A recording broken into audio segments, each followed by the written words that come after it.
Niagara آبشار بھاری مقدار میں گرنے والے پانیوں کا ایک مجموعہ ہے جو دریائے نیاگرا میں اس مقام پر واقع ہے جہاں ریاست ہائے متحدہ امریکہ اور کینیڈا کی سرحدیں ملتی ہیں۔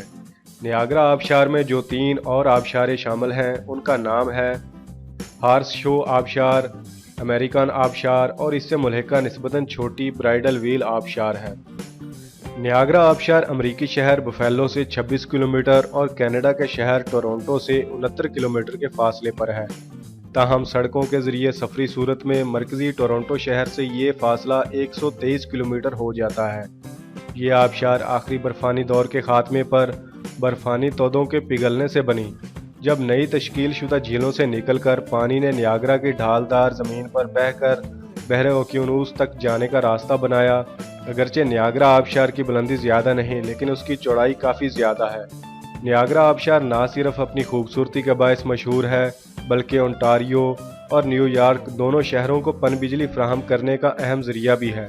فطری ماحول کے حامیوں کو 1800 عیسوی سے جس بڑی آزمائش کا سامنا ہے وہ یہ ہے کہ علاقے کے عوام کی ضرورتوں کو سامنے رکھتے ہوئے اس فطری اثاثے کو بہت زیادہ تجارتی ترقی سے بچایا جائے۔ ایک صدی سے بھی زیادہ عرصے سے سیاحت کے لیے مقبول یہ مقام دو جڑواں شہروں کے درمیان بٹا ہوا ہے جن کے نام نیاگرا آبشار اونٹاریو اور نیاگرا آبشار نیو یارک ہیں۔ تاریخی اعتبار سے نیاگرا آبشار کی جڑیں وسکونسن کے علاقے میں برفانی تودے پگھلنے کے عمل سے جڑی ہیں جو 10,000 سال پرانی بات ہے۔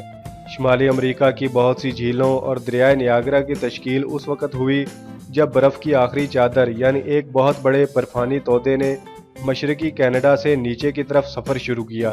یہ برفانی تودہ ایک بہت بڑے بلڈوزر کی طرح راستے میں آنے والی چٹانوں اور مٹی کو پیستا اور راستے سے ہٹاتا گیا۔ جہاں گہرائی زیادہ ہو گئی وہاں جھیلیں بن گئی۔ کچھ گہرائیوں کو اس تودے نے ملبے سے بھر دیا تو پانی نے جھیلوں سے نکل کر دریاؤں کی شکل اختیار کر لی۔ ایک خیال کے مطابق جہاں اب ویلانٹ نہر ہے وہاں کبھی ایک وادی ہوا کرتی تھی جو برفانی تودے کی حرکت پذیری سے ملبے میں دب گئی۔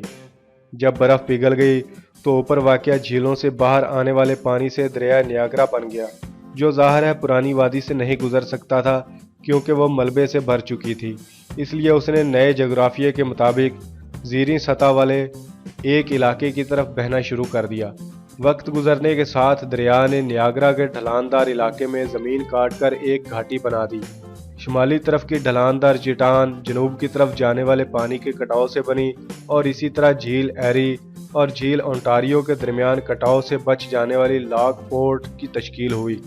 جب یہ سب ہوا تو وہ پرانی سمندری چٹانیں بے نقاب ہو گئیں جو آخری برفانی دور سے بھی زیادہ قدیم تھی۔ نیاگرا دریا نے گھاٹی کے اندر 3 مقامات پر پرانی تشکیلات کو بے نقاب کیا۔